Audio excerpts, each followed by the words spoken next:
নিরাপত্তার চাদরে এখনো ঢাকা নেপালের রাজধানী কাঠমান্ডু। বিক্ষোভের রেশ কাটিয়ে ধীরে ধীরে স্বাভাবিকের দিকে জনজীবন। খুলেছে দোকানপাট, কোথাও চলছে ধ্বংসস্তূপ অপসারণ। সামাজিক মাধ্যম বন্ধের জেরে নেপালে বিক্ষোভের সূত্রপাত হলেও আসল কারণ সরকারের দুর্নীতি। এর বিরুদ্ধে আওয়াজ তুলতে জেনজিরা সোশ্যাল মিডিয়াকে প্ল্যাটফর্ম হিসেবে ব্যবহার করে। সেই প্ল্যাটফর্মে নিষেধাজ্ঞা আরোপ করতেই ফুঁসে ওঠে তরুণ প্রজন্ম। আন্দোলনের অন্যতম কারণ ছিল দুর্নীতি। যারা দেশ পরিচালনার সঙ্গে যুক্ত তারা দুর্নীতিতে জর্জরিত। এতে দেশে উন্নয়ন শূন্যের কোটায় ছিল। তবুও তরুণ প্রজন্ম জীবিকা ও কর্মসংস্থানের জন্য লড়ছিল। সেখানে রাজনীতিবিদদের সন্তানরা মেতেছিল বিলাসী জীবনে। এসব এক সময় তরুণদের বিপ্লবের দিকে ঠেলে দেয়।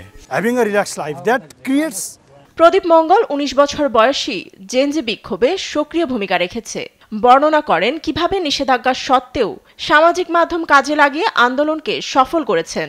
একাধিক গ্রুপ খুলে যুক্ত ছিল একে অপরের সঙ্গে। এর মধ্যে একটি হলো voice to action Gen Z core team. আমরা ভিপিএন ও ডিপিএস ব্যবহার করে যোগাযোগ করে গেছি। আমরা জানতে পারি নেপালের সবাই এটি ব্যবহার করছে। এর মাধ্যমে ভিডিও ও সঠিক তথ্যের বিশ্বের কাছে পৌঁছে দিতে পেরেছি। ২০০৮ সালে রাজতন্ত্র বিলুপ্তির পর থেকে রাজনৈতিক ও অর্থনৈতিক অস্থিতিশীলতায় ডুবেছে হিমালয় কন্যা। উপায় না পেয়ে চাকরির আশায় বহু মানুষ পাড়ি জমিয়েছে মধ্যপ্রাচ্য, মালয়েশিয়া সহ নানা দেশে। ফাতেমা তাসনিম, নিউজ ডেস্ক, দেশ টিভি।